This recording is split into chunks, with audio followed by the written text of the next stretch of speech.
Good morning, everybody, and welcome back to Garden with Najet. My name is Najet, and I'll be your hostess today.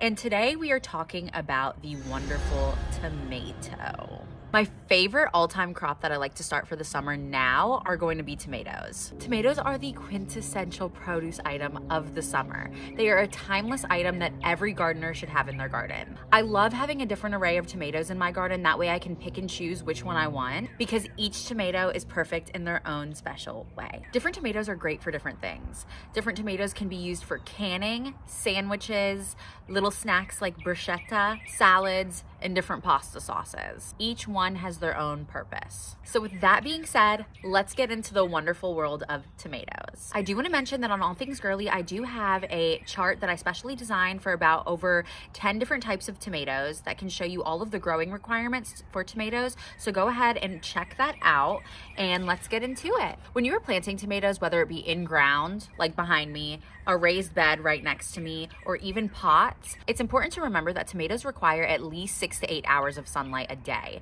So when we're planting these in the garden, we want to be articulate about where we're planting them and placing them because they do require a lot of sunlight. Without enough sunlight, tomatoes will not grow or taste good. Adequate sunlight for tomatoes is crucial because sunlight through photosynthesis triggers the production of sugars, which enhances the tomato's sweetness and taste. Sunlight also helps the stability of the tomato stem through the production of lignin. Lignin is a compound that is essential for supporting the weight of the plant because tomato plants are heavy. And just like all plants, photosynthesis requires sunlight, which provides essential energy through the conversion of sunlight, water, and CO2 to glucose and oxygen. Tomatoes require warm temperatures, which is why they're a summer crop. Generally, I tend to plant my tomatoes or transplant them into the in-ground garden. I always do all of my tomatoes in the in-ground garden. When I first started off tomatoes, I did do pots, but my soil is really great here, so I just decided to do in-ground. It depends on how your soil quality is, but we'll get into that later. Generally, I transplant my tomatoes right after the last frost, which is right around April. I start my tomatoes indoors now, and then transplanting them outside after the last frost. I did make a whole entire video about when you can determine your start and transplant date, so don't forget to go ahead and check that out. And even though tomatoes do like warm weather, it's important to remember that tomatoes cannot withstand temperatures above 95 degrees. When you're living in an environment with tomatoes that is above 95 degrees, what will happen to the fruit is they will rot on the vine and then eventually fall off. This is actually what happened to me last year, and I knew that it was about to happen. So what I ended up doing was I ended up picking the tomatoes that were still green off of the vines and let them ripen indoors instead of outdoors, which would cause them to rot on the vine. Tomatoes love a well-drained soil, a pH range that is neutral between 6 to 7. And because tomatoes are heavy feeders, which means they require a lot of nutrients, it's important to remember to fertilize your tomatoes every 2 weeks with a nitrogen-based fertilizer. I usually tend to use a more balanced / nitrogen heavy fertilizer because tomatoes like nitrogen. This is the fertilizer that I use for my tomatoes. It is an organic fertilizer and it's an 851, which means that it has 8% nitrogen, 5% phosphate, and 1% potash. It also has 5% calcium as well.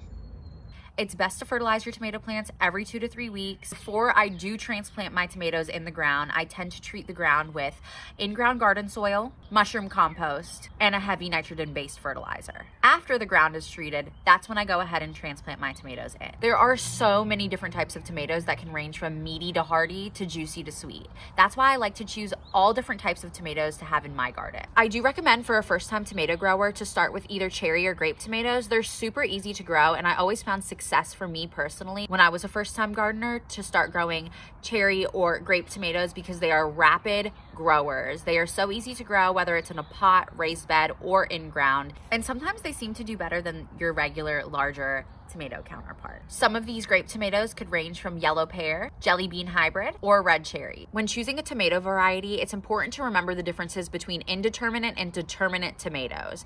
Indeterminate tomatoes will grow all season long. They will produce suckers and stems that sprout out of the plant itself to where you do have to prune them. They will bear fruit all season long up until the frost comes late in the fall.